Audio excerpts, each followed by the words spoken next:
Some weeks in horror feel like a neat little lineup, and some weeks feel like a trap door.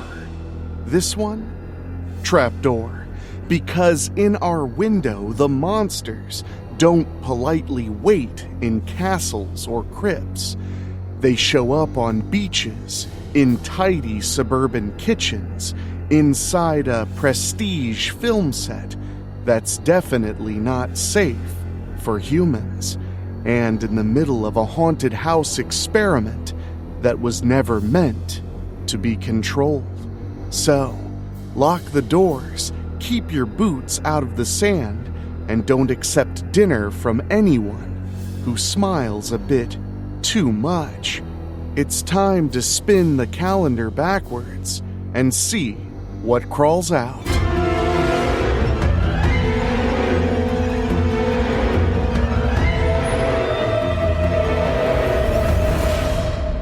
Welcome to This Week in Horror History. I'm Enrique Couto, and I'm here to help you celebrate the spooky past, one release date at a time. This time for January 26th through February 2nd.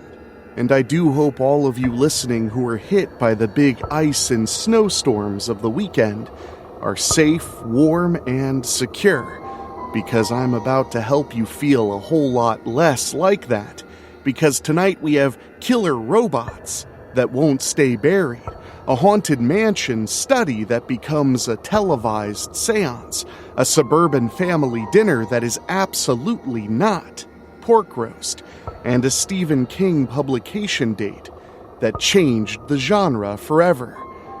Then for our deep cut spotlight, a film about the making of the silent classic Nosferatu that might be hiding a real vampire in plain sight. January 26, 1996, Screamers hits U.S. theaters. If you like science fiction horror with a mean streak, well, Screamers is the kind of movie that asks one simple question. What if the scariest thing on a war-torn planet isn't the enemy? It's the weapon you already built. Based on the Philip K. Dick story Second Variety, and written by Dan O'Bannon of Return of the Living Dead and Alien fame, this one drops you into a toxic wasteland where subterranean killer machines hunt anything with a heartbeat. And then they start getting creative. It's got that gritty mid-90s texture to it, the kind where the future looks like rust, smoke, and a lot of bad decisions. Plus, it stars RoboCop himself, Peter Weller. If that's not reason enough to check it out, I don't know what is. It's available to stream right now, free with ads, on Tubi TV. And of course, you can rent it at the usual suspects, or watch it free with your Amazon Prime membership. On January 27th, 1989, a film that bothered me a lot as a kid, Parents, arrives with a limited theatrical release. Oh man, I saw this movie on Monster Vision with Joe Bob Briggs on TNT, and it stuck with me for a while. Meet the Lamels. Mom's perfect, and Dad is very proud, and the neighborhood is spotless. However, the meatloaf is suspicious.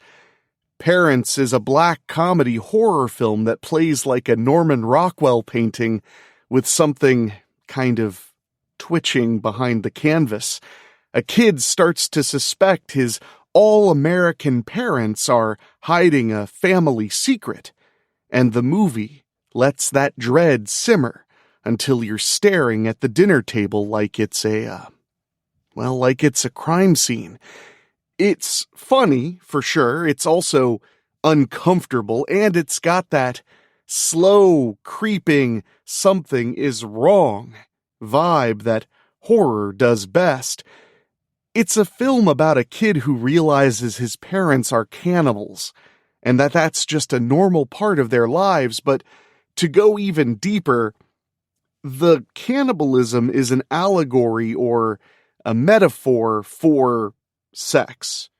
The idea that the parents are doing something mischievous and immoral behind closed doors and hiding it from their son is kind of the focus of the film, and the depictions of cannibalism in that film messed me up for a long time. I remember seeing it on TV and being mortified. I mean, just the concept of child against parent is scary enough, like in Tobe Hooper's Invaders from Mars, but to take it one step further with that taboo of cannibalism and the taboo of sex and family, it really pushes it. And of course, on top of all of that, having Randy Quaid, of all people, play the dad, and masterfully, I might add, it really does make Parents a highly memorable kind of lost gem that I really recommend you either check out or give a new viewing to, and it is available to watch right now on Tubi TV, free with ads. Or you can rent it at the usual suspects like Amazon Prime Video, so make sure you bring your appetite. January tends to be a busy month for one of the undisputed kings of horror, pardon the pun, Stephen King, and in January 27th of 2002, Stephen King's Rose Red premiered on ABC. And I was actually just watching a different Stephen King 3-part miniseries because as the snow was pouring down and beating Dayton, Ohio, we got over a foot of it. I was watching Storm of the Century, which is a 3-part miniseries based on a Stephen King book, and it holds up great. There's something truly delightful and cozy and horror fun about this about 10-year stretch where Stephen King kind of owned the 3-night miniseries concept. And for those who are maybe too young to remember, 3-night miniseries were just that. Friday, Saturday, and Sunday, you would have a 90-minute or 2 hours with commercials installment of a Stephen King story. It would keep you engrossed all weekend, waiting for the next piece to drop, and Rose Red was no different. 3 nights, 1 mansion, and a team of psychics, skeptics, and the curious walk into a place that does not want them there. Rose Red is Stephen King doing haunted house horror as a big TV event with sprawling rooms, hidden history, and a house that feels like it's rearranging itself just to isolate you. And one of the most fun parts is it's structured like a study, like the mansion itself is a lab specimen, and the people are, well, the test mice. If you grew up in the era of network miniseries horror, well, this nostalgia hit has a lot of teeth, and it's definitely worth checking out, especially if you're snowed in like I am right now. I actually can't drive anywhere, technically, because of a level 3 snow emergency. It's available to watch with your Hulu membership, and I do recommend you check it out or head back to the old mansion for another visit. I'm sure it missed you. And finally, on January 28th, 1977, we go all the way back to one of the original, truly terrifying snowbound horrors with The Shining, which was published. This is one of those dates that really does echo on the calendar. Stephen King's The Shining hits bookstores on January 28, 1977, and horror gets a new kind of haunted space. Not just a place with ghosts, but a place that feeds on the people inside of it. The Overlook isn't haunted in a simple way. It's hungry, it watches, it whispers, it tempts, and even if you've seen Kubrick's film 100 times, the novel truly is its own beast, deeper on the family, deeper on the alcoholism, the slow corrosion, and the idea that evil doesn't always arrive as a stranger. Sometimes it moves in with you. And if you haven't checked out the 1997 miniseries for The Shining, that's also worth your time. While it's hard to compare it to Kubrick's The Shining, which many consider a masterpiece, I'm not the biggest fan, but I do appreciate the film quite a bit. The miniseries, Stephen King himself liked more because it was more like the novel. But if you want to check out the Shining novel and kill some time before the roads are safe to be on again, it's widely available in print, on ebook, and audiobook. You could check library apps if you don't want to pay anything for it, or just head to audible.com. But either way, the Overlook looks forward to your stay. Winter is officially at full steam ahead, and that means it's time to have something wonderful to drink to keep you warm. And this episode of This Week in Horror History is proudly sponsored by our friends at Savorista Coffee, where you can get craft blends and bold flavors, but with a twist, because they're decaf and half-calf for those of you like myself who are a bit sensitive to caffeine. So if you enjoy bold flavor but don't want to feel jittery, or you're already shivering enough, head to SavoristaCoffee.com and use promo code SPOOKY at checkout for 25% off your order. And every purchase goes to support our podcast directly. That's Savorista.com, promo code SPOOKY. Thank you for checking Savorista out, and a huge thank you to Savorista for sponsoring our program. When we come back, we're going behind the scenes of a movie set where the director is chasing authenticity and the actor might not be acting at all.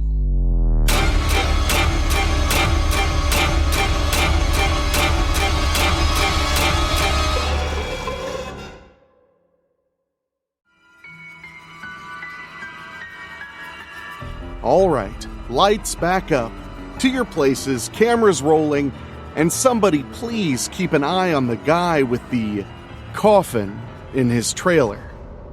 On January 26th, 2001, Shadow of the Vampire goes wide in the U.S. So here's the pitch. It's 1921. F.W. Murnau is making Nosferatu. He wants the perfect vampire, so he hires Max Schreck, and the crew starts to wonder if Schreck isn't performing a vampire so much as simply being one. Shadow of the Vampire is one of those delicious movies about movies where the horror works on two levels, and not just because that's my day job. Level 1, a backstage satire about obsession, ego, and art. Directors, well, they want truth. Producers want money. And actors, of course, the worst of all, want immortality. And then on level 2, an honest-to-goodness vampire tale where the camera itself becomes bait. Willem Dafoe's performance is legendary here.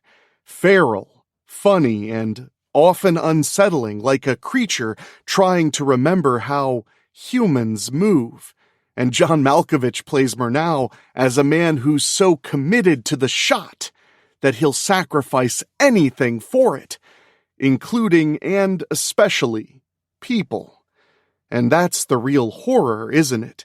Not just the monster, but what we'll allow in the room, as long as the work looks great in the end. As far as box office goes, Shadow of the Vampire made about $11.2 million worldwide on an $8 million budget, so not a blockbuster, but it definitely became a cult title that's remembered very, very well and fondly, and rightfully so. So if you want to check out Shadow of a Vampire, whether it's a revisit or it's your first time having your neck bitten, it's available to rent on Amazon Prime Video. Now it's time to light a creepy candle or two For some horror birthdays, January 26, 1943, Catherine Lee Scott is born. Beloved Dark Shadows icon, and yes, she's been part of horror TV history for decades. She is truly iconic, and I don't like to throw that word around all willy-nilly. Catherine Lee Scott brings a classy beauty to her roles. Happy birthday, Catherine Lee Scott. On January 27, 1953, one of my personal heroes, Joe Bob Briggs, was born. Drive-in legend, horror host. In fact, we're both in the Horror Host Hall of Fame, And of course, the patron saint of movies that are better with friends. Joe Bob Briggs helped grow generations of horror movie and exploitation movie fans with his 3 TV series, Joe Bob's Drive-In on the Movie Channel in the 80s and early 90s, Monster Vision on TNT on Saturday nights, which I watched constantly until its cancellation in 2000, and of course his current show on Shudder, The Last Drive-In with Joe Bob Briggs. I had the fortune of going to 2 of his drive-in jamborees and even visiting the set of The Last Drive-In back when they were shooting in New Jersey. Incredible experience. Joe Bob is the best, and I'm so glad younger generations are getting exposed to his type of movie hosting and movie appreciation. So, big happy birthday to John Bloom, aka Joe Bob Briggs. January 28, 1959, Frank Darabont was born. He's written some of the best genre screenplays of the 80s and later directed one of Stephen King's arguably best modern adaptations, The Mist. Darabont has had an incredible career, so many great scripts, so many great films, so many great television series that he's been involved in. He's had his hand in underrated horror films like the 1988 Blob remake and the 1989 The Fly Part 2, which I think are both great films, highly underrated, but he's also been involved in The Walking Dead's first season, which is of course a major part of horror history. So big happy birthday to Frank Darabont.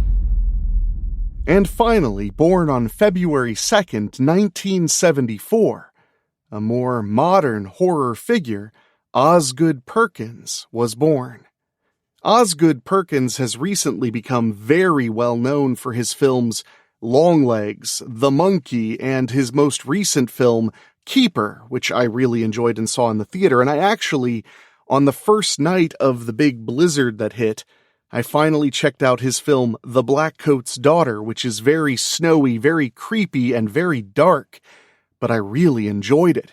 So, Osgood Perkins, a rising star in modern horror, and of course, an overnight sensation that was 20 years in the making. I think he's earned a lot of the accolades. So, happy birthday, Oz Perkins. For our then and now, then, in the 90s, screamers warned us about autonomous killing machines that learn too fast to keep up. Now, we have a real world with AI and drones, and the most unsettling part is how quickly conversations shift from should we to how soon will we. Horror doesn't really predict the future so much as it pressure tests it. Our fears and anxieties are related to what we see coming down the pike, so it takes a fear and turns the dial well past safe and makes you stare at the consequences and won't let you look away. That catharsis is why horror is so popular, with so many people all over the world, regardless of age, gender, or religious affiliation. For our weekly recommendation, we head back to February 1st, 1980, when John Carpenter's The Fog hit theaters. If you need a perfect late January blizzard week watch, The Fog is pure atmosphere, coastal night air, ghost story dread, and of course, John Carpenter tightening suspense like it's a wire wrapped around your throat. It also pairs nicely with our deep cut spotlight because it's another mood-first horror where the setting feels almost alive, like the town is in on the secret. The atmosphere of The Fog is certainly next level, and if you've never seen it, you really need to, and if you haven't seen it in a while, well, you really need to. The Fog is available to watch free right now on Tubi TV with ads. You can also rent or buy it on Amazon Video, Apple TV, and of course, Fandango at home, so get your fog on. Get down with your bad self and try not to be massacred by the ghosts of lepers. Try your best at least.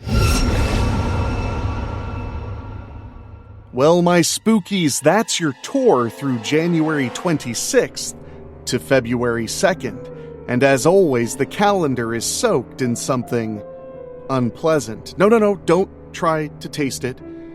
If you want more horror in your week, well, you're in the right place because here on the Weekly Spooky feed, tomorrow we drop the final installment of our snowy slasher set at a horror convention called Banned.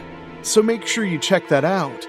And on Friday, we'll be presenting another of the best of 2025 horror films. And just so you know, in February, you can expect a full return from cutting deep into horror. So make sure you're subscribed on your favorite podcasting app. And if you love what we do here and want to support us in a very direct way, head to weeklyspooky.com/join. Team up with 90 other spookies to help make sure Weekly Spooky can keep going and growing, including shows like This Week in Horror History. And of course, you can email me at weeklyspooky@gmail.com. I do love hearing from you. So until next time, remember, our days are numbered, because that's how we tell them apart. See you next week.